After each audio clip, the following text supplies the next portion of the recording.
Oh, yes. Greetings. Hello.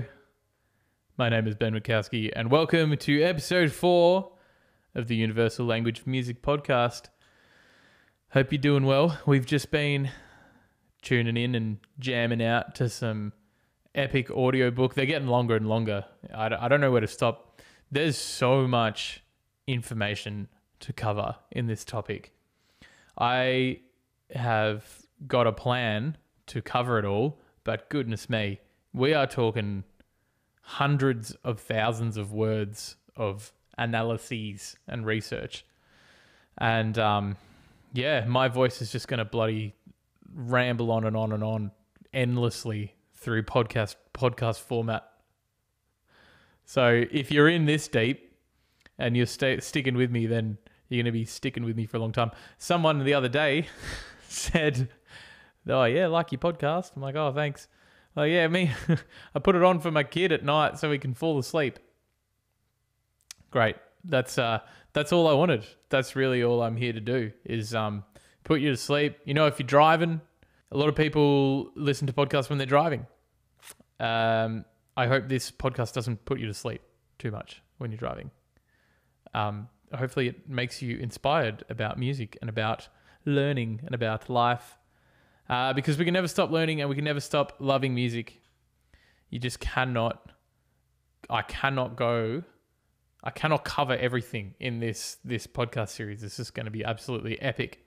So thank you for joining me thus far, whether you are joining me to put your child to sleep or otherwise. That's my greeting for the day. Greetings are we've covered small talk a bit, but greetings. I'm really fascinated by the social dominance hierarchy of types of greetings. I don't like big greetings. I don't like big hugs. I certainly don't like little kissies on the cheek. But it's interesting because a hug will overpower a handshake, I find. If you walk up to someone, all right, so you're walking up to someone and you know that you have to greet them. Let's go a step back, actually. I firmly believe in the social etiquette of understanding what kind of conversation is warranted when you cross paths with someone in the street. If it's your mate, you really know him, you stop, right? If you're walking, you stop, and you have a chat and you see what's going on. But if it's someone that you know them, but it's like, whatever, like you're there. I think the conversation should take place mid-step. Like, don't stop. If you're walking up to each other, don't stop to be like, "Oh, so how's Jill and the kids? Oh, give my best regards." Just keep going. As we're going there, let's do it with the microphone. "Hey, how you going? Yeah, good. All right, see you later." Just something like that. An in-motion conversation, just to sort of clear the air. Anyway, if you are going to stop and talk to this person, or you might see them coming, and then they outstretch both of their arms, and you're like, "Oh, shit, I'm in for a hug." You can try with your defense, get that one arm sternly out there in handshake format. But they're going straight through it. They're barricading through it, and you're going for a hug. I find that really interesting. I feel like a handshake, if someone's leading in with a handshake and the other person's leading with a hug, that the hug person should realize that the handshake person's not in for a hug. Truth. And the other one that I really is the kiss on the cheek. Because I don't know in Australia. I don't know what is do you kiss once? Do you kiss twice? Do you not kiss? Do you hug? Do you like bro shake, like man shake and kiss? Or do you just kind of like man shake? I don't know. There was, I was at this luncheon, this like work luncheon thing. And I kept leaning in with a handshake and everyone was going hugs and going kisses. And then everyone was going the double kiss. I was like, what the hell? Where are we? It's like we're in Melbourne. Everyone's going the double kiss. And then I was like, all right, I'm just going to have to do the double kiss. And so the next person I went up to, this lady, we went the kiss on the cheek, and then I went in for the double kiss, but she didn't move. So then I just like consumed a ball of her hair, and that was super awkward. I just think if you go on a handshake, go a handshake. Don't consume hair. Let's not make that. COVID was great. I really liked COVID because it just leveled that whole playing field. You couldn't even, people doing like the elbows. New normal. 1.5. Yeah, all right. Just fucking stand over there. Keep your mask on so I don't even have to look at you. Anyway, thanks for joining. So what we've talked about in this last audiobook was a very, very rapid timeline walkthrough of essentially the last 2,000 years. And I didn't even get to cover all of it, but I tried. But as I was researching this and then as I was writing it out and doing the audiobook, I was like, I just can't condense the information of like, classical composers or like romantic era or 21st century music or 20th century music. I can't condense that any more than what I've got in this episode format. So I'm going to have to look into them later. But I found an interesting theme, certainly towards the end in the last sort of 500 years, was this progression of the instruments that had been created and invented, and how music and culture kind of related to them. Opera, we looked at opera because that was a huge turning point in the sort of theatre of music and that realm that was kind of essentially the first concert. So opera could take you to this realm of emotion and an emotive interpretation, a lot of instrumental music as well. And then looking at the violin and the piano. And I thought the violin and the piano was pretty fitting because I thought what I would do in this particular podcast is talk about, I've been talking about the history of music, and this is kind of the last of the third part of the history of music. So I thought I'd talk about my history of music so I can relate it to me, and how I kind of got involved in instruments and the stories that resulted out of that. And the piano and violin play very, very important parts in this story. So I'll start with me. When I was growing up, my mum was a piano teacher, and we had this big grand piano in our house. And I'll get to the grand piano in a sec, but I started, making some noise on it when I was 7 years old, and then decided to try and learn how to play it properly. And the piano was like my first love. I did 3 or 4 years of piano lessons. I remember doing the gradings as well. I can't even remember what I got up to. Not much, I don't think. And used to never open the books in the exams. I always used to forget to read the sheet music, and I would just play. But anyway, I learned piano at primary school, and piano was my first and my only true love. It's my go-to instrument. It's what I love to play every day. It gives me the emotive release that I need. It is probably 80% of where I write my own songs come from piano at the start. Every song that I write has to pass a piano test.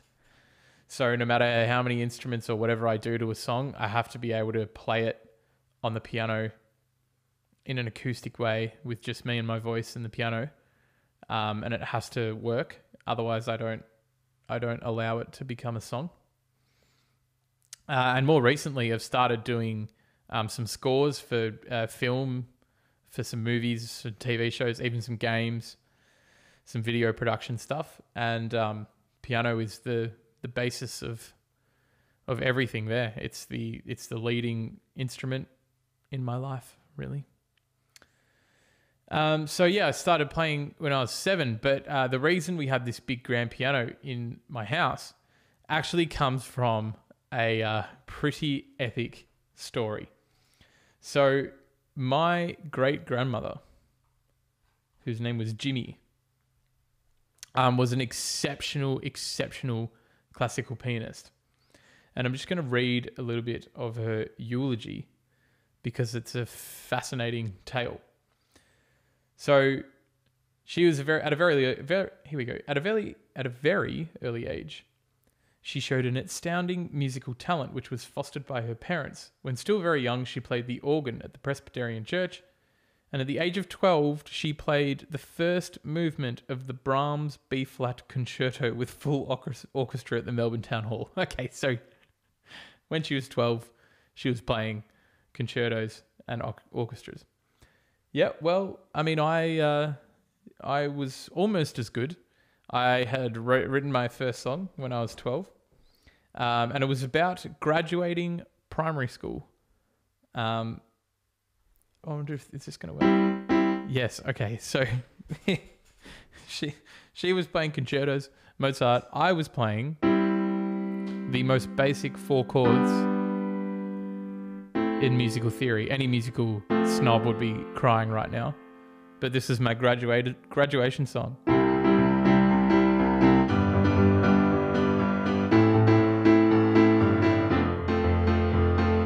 Didn't even play that right. Rightio. So then Jimmy, she got a Bachelor of Music degree in 1912. She won every prize and scholarship available. And then she won a scholarship which meant she could travel overseas to study piano. So in Europe, she studied piano. She played at Albert Hall. Oh my God. She got introduced to Percy Grainger. Now, Percy Grainger is one of the most fabulous and famous Australian pianists in history. Probably the best in history. So she met up with Percy Grainger, and then she was given the opportunity of lessons in Berlin with the Hungarian pianist Dohnányi. What? This is elite. For anyone that doesn't know Dohnányi or Percy Grainger, she also studied with Benno Masejevich. Wow, that is just unreal. So she was fantastic, and there is a couple of recordings of her playing grand piano, which I'll release it somehow. And she was just incredible. Now, the interesting thing about Dohnányi, who's a classical pianist, is that you can trace Dohnányi's teachings back through all these famous composers. So Beethoven, he only taught about 12 students. Now, I don't know what the story is exactly, but Beethoven taught, I think it was Liszt, who then taught, Rachmaninoff. And then someone taught someone who taught Dohnányi, who then taught Percy Grainger, who then taught my great-grandmother, who then taught my mum, who then taught me. So, I am a piano descendant of Beethoven. And he'd be loving this. Yeah, you're welcome. Keeping it real, Beatty. Jimmy, well, she was nervous to play in public. She didn't like playing in public. But she was gifted this grand piano, a Broadwood and Sons grand piano, and I think it was from around 1913, 1915 area when it was made. She was gifted this piano from the leader of Singapore because she played there. So we have this unbelievably beautiful sounding and looking grand piano in our house, at Mum's house, which is the basis of why I have fallen in love with music. That has essentially shaped everything that I am, is this piano. So it's a really, really awesome connection. I know I've kind of fluffed around a bit and joked and with all this classical piano stuff, but piano runs in my family's blood, and I feel like when I sit around and I play that instrument, that I can feel the history. It feels like I'm doing something that I should be doing. Feels like I'm doing something that I was kind of brought here to do in a way. And I love it. I love every second of it. I love learning it. I love how hard it is. I love how easy it is. I love how beautiful it sounds. I love bands that use it. I loved Coldplay. I loved that there was a piano player as a front man. And anyone, I would just say that anyone that has ever thought about playing an instrument, you should start with piano. It just is magical, and it's never too late to learn, and you can always learn it. It's really easy to practice around and then make something very beautiful out of a piano in real quick time. So always give it a go. If anyone wants any lessons, actually, plug in my own business here, I am more than happy to give piano lessons. So that's the piano, and that's Jimmy. So, but I did grow up playing piano, and then I remember towards the end of primary school, we had this poor soul of a music teacher called Andre, and poor old Andre had a monobrow, and he used to get bullied by everyone in school because he had a monobrow.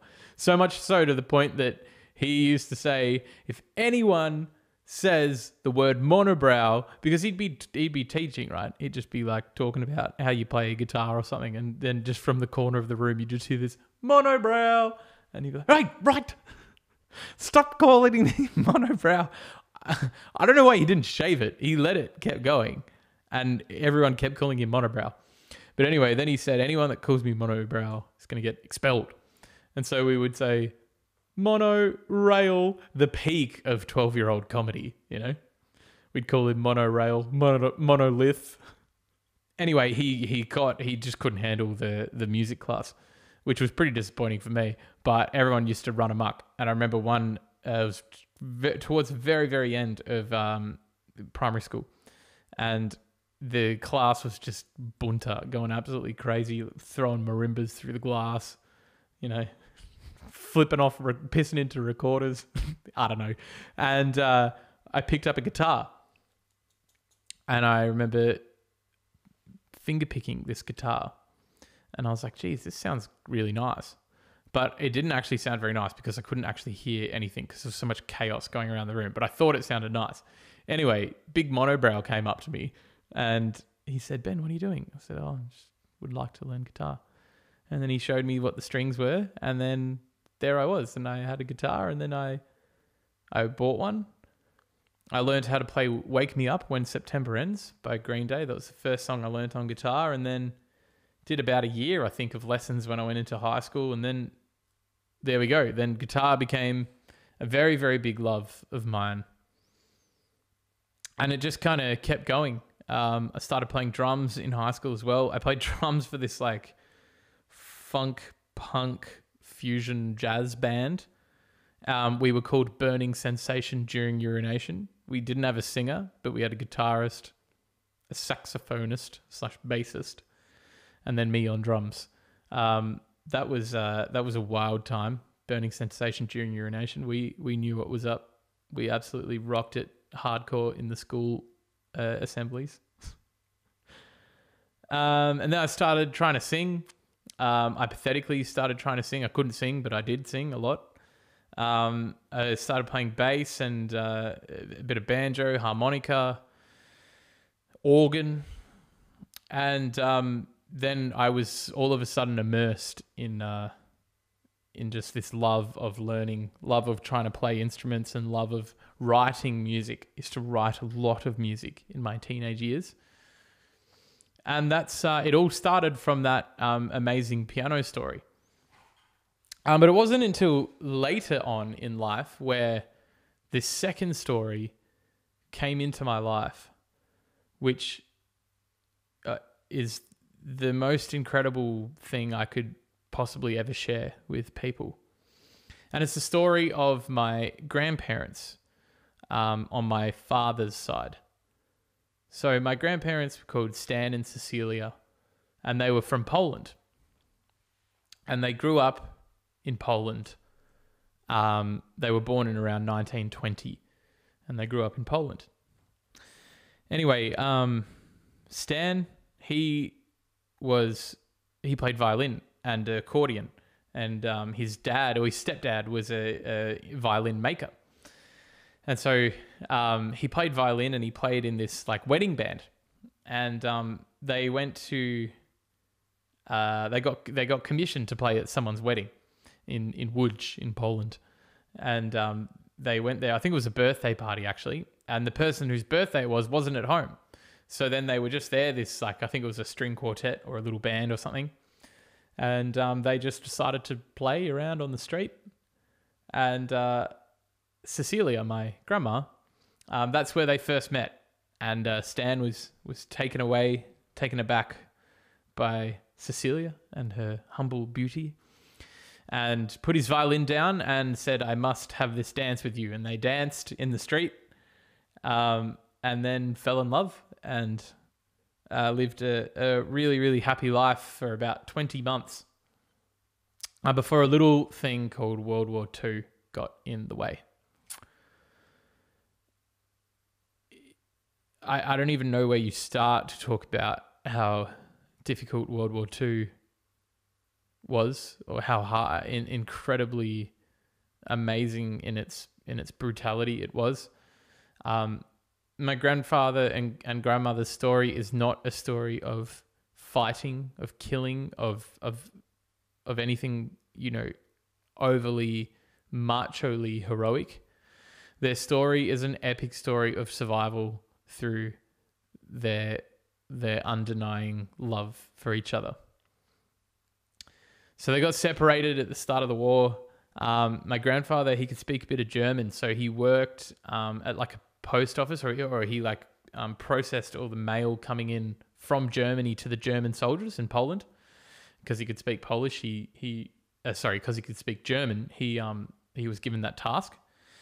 And my grandma got taken to a farm in Germany just to be like a sort of farm maid, or like the house kind of maid, which actually treated really well by this German husband and wife. But alas, she was in a foreign land, and they were very far away from each other in this horrendous time to be alive.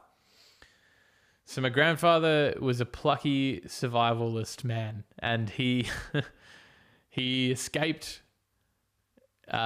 his posting, but then he got caught and he got taken to a prisoner of war camp, a place called Radogorz in Łódź.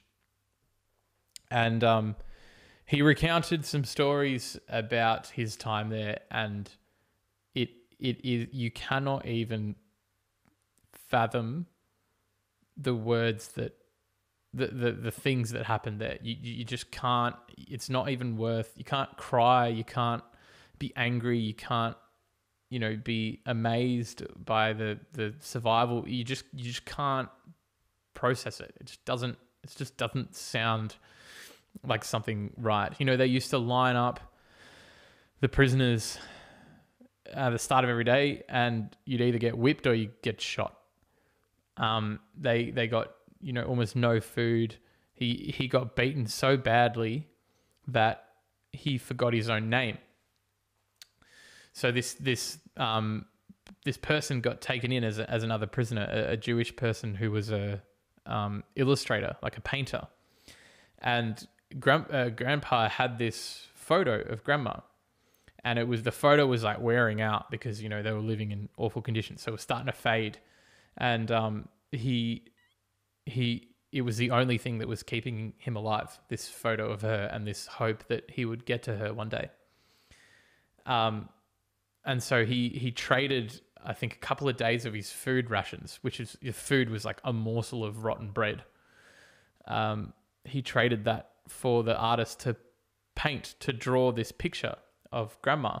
So when the picture faded, he would still have this drawing of her to keep him going.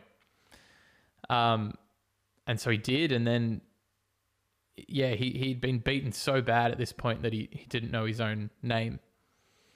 And then one day the guards were yelling, "Witkowski, Witkowski." And his friend or someone he met there said, "That's you. Your name is Witkowski. They're letting you free. They're letting you free." And he was out and he was released, and I think he was supposed to work again at the post office or on the railroad. I think he was supposed to work on the railroad, but he somehow made his way into Germany, and then located the farm where my grandma was, and like went, disguised himself as a German, and somehow, made it through and made it to her.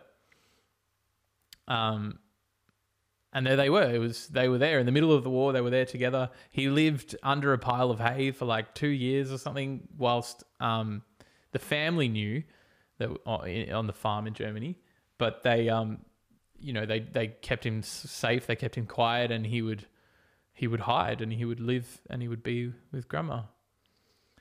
And some pretty brutal things happened in that time as well. They had a kid which then died, and living in fear and poverty and all of that.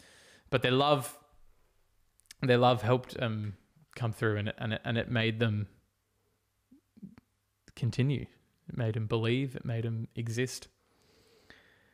And then the war ended, and it was about 1950, I think, or 1951, and they had to leave. Everyone was leaving Europe. You couldn't possibly live there.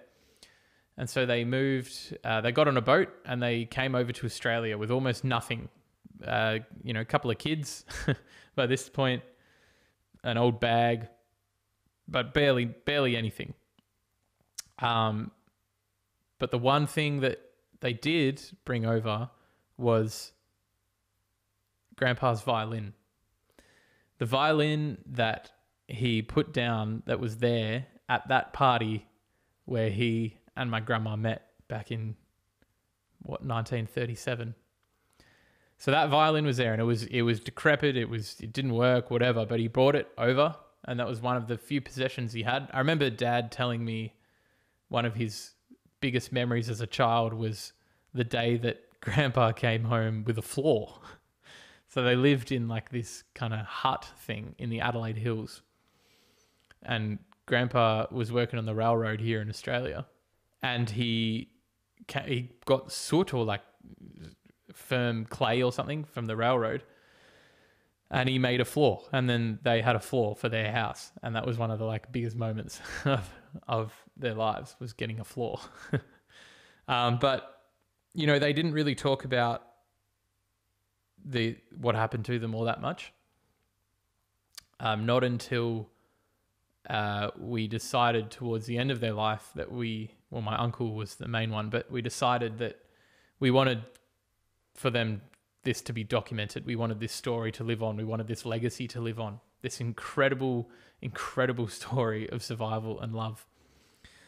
And so the story goes, they were sitting around and they were talking to Grandma and Grandpa, who didn't really talk about the war much, but they started reminiscing and telling all these stories, and then it just started flowing. It started absolutely exploding out of their mind, and they just couldn't stop talking. And so the family, we had to grab the closest thing just to start writing all these stories down on pen and paper. And it was a paper plate that was at the end of the table.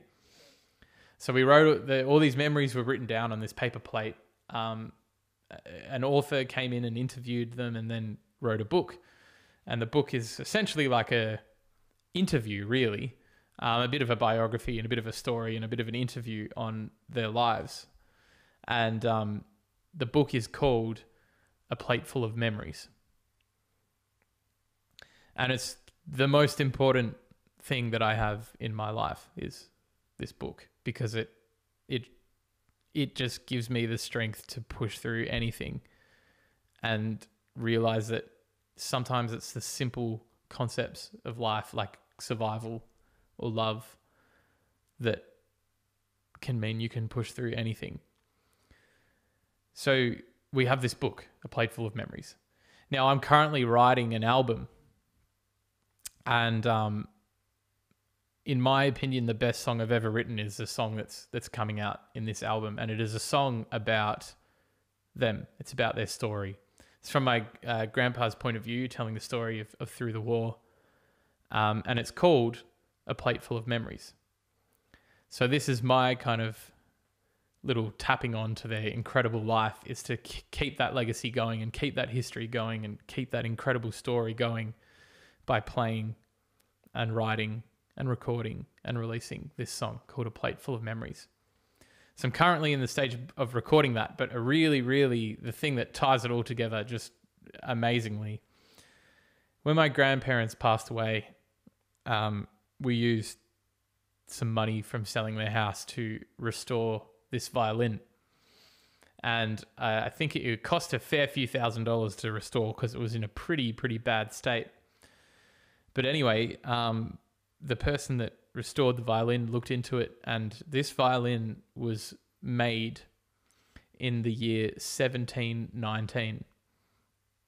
So it is a 300-year-old violin, which is sitting at my uncle's house in Adelaide. I'm currently learning violin just well enough so I can play this 300-year-old violin that was there on the day when my grandpa met my grandma, that was there through the endurance of the most brutal time of human existence, and was there bringing new life and new family into Australia. So I better get good at it, because at the moment it sounds a bit like a drowning cat, but I'm working on it, and it will be on my song A Plate Full of Memories in my debut album. So I don't know what it is about music that makes me so connected to life's prophecies and what it all means. But I think these two stories of Jimmy and the piano, and Grandma and Grandpa and the violin, it just makes me feel complete.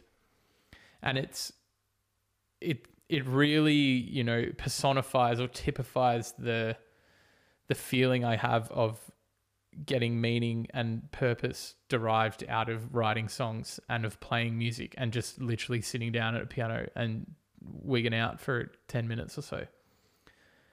I think if anyone has those things in their life, or has that thing that can give them that emotion and that passion and that meaning, it is something that you should never, ever give up on, and stay true to, and just remember that that's all that you need to have meaning and purpose to go on in life. And for anyone that doesn't have those things, or anyone that's listening in and loves music and is somewhat captivated by these stories, or by this podcast series that I'm doing, well then I hope that I've given you something to enjoy. I hope that you're on this journey with me, and I'm just very grateful to have you here and have you listening in and coming on this journey with me. So thank you very much, everyone. If I could give you a hug, I wouldn't. I would put my arm out for a handshake, and then maybe open up a bit of your hair. Open up a bit of your hair. I'd grab a bit of your hair. But yeah, that's about it for this week. So this podcast series is going to keep on cruising on. We're past the sort of history lesson, and now I'm going to go into a few more specific topics. So stay tuned for that. And as always, have a bloody good one. I'll see you later.